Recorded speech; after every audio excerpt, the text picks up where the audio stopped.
नमस्कार साथियों। संसद का ये सत्र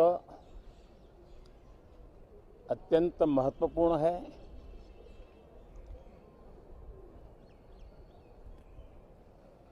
देश आजादी के अमृत महोत्सव मना रहा है।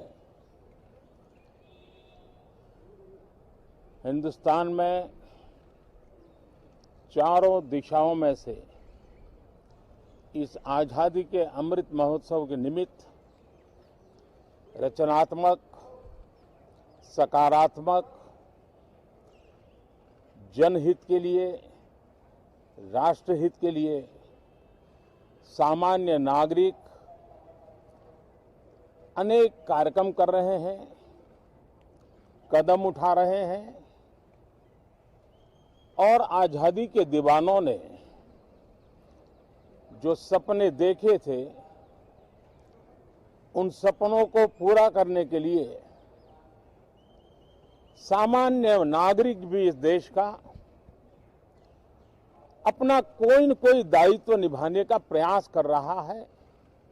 ये खबरें ये अपने आप में भारत के उज्जवल भविष्य के लिए शुभ संकेत है। कल हमने देखा है, पिछले दिनों संविधान दिवस भी नए संकल्प के साथ संविधान के स्पिरिट को चरितार्थ करने के लिए हर किसी के दायित्व के संबंध में पूरे देश ने एक संकल्प किया है।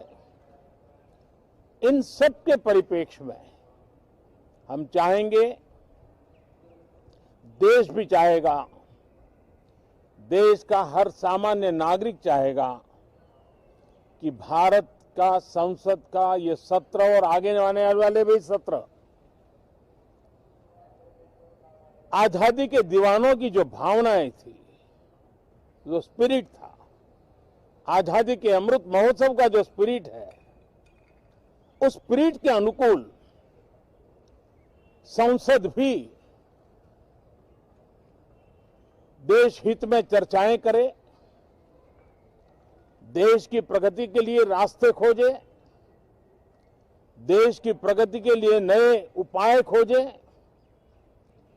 और इसके लिए ये सत्र बहुत ही विचारों की समृद्धि वाला,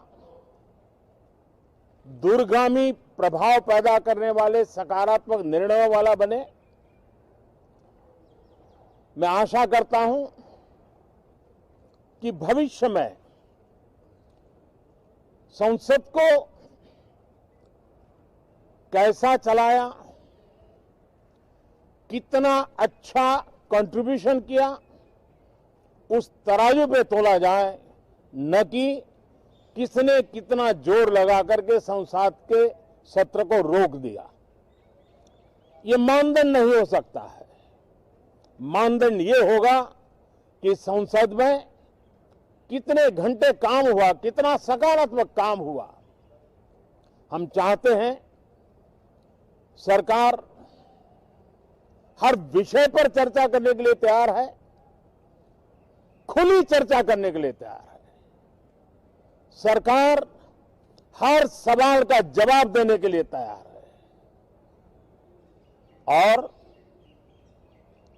आजादी के अमृत महोत्सव में हम ये भी चाहेंगे कि संसद में सवाल भी हो, संसद में शांति भी हो।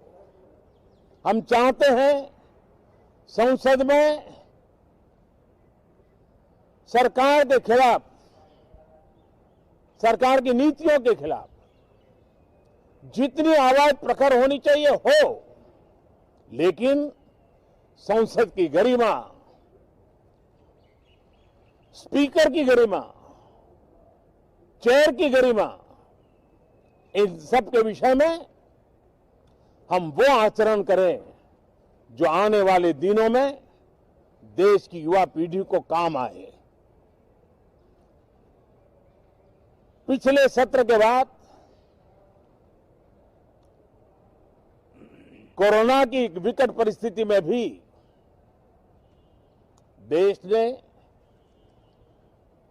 100 करोड़ से अधिक डोजेज कोरोना वैक्सीन और अब हम 150 करोड़ की तरफ तेजी से आगे बढ़ रहे हैं।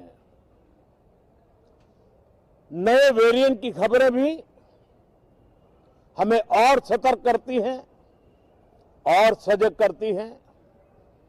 मैं संसद के सभी साथियों को भी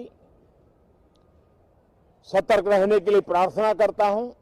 आप सभी साथियों को भी सतर्क रहने के लिए प्रार्थना करता हूं, क्योंकि आप सबका उत्तम स्वास्थ्य, देशवासियों का उत्तम स्वास्थ्य ऐसी संकट की घड़ी में हमारी प्राथमिकता है।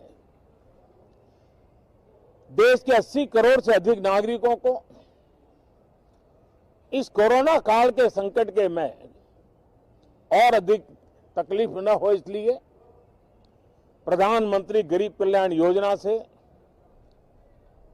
अनाज मुफ्त में देने की योजना चल रही है। अब इसे मार्च 2022 तक समय आगे कर दिया गया है।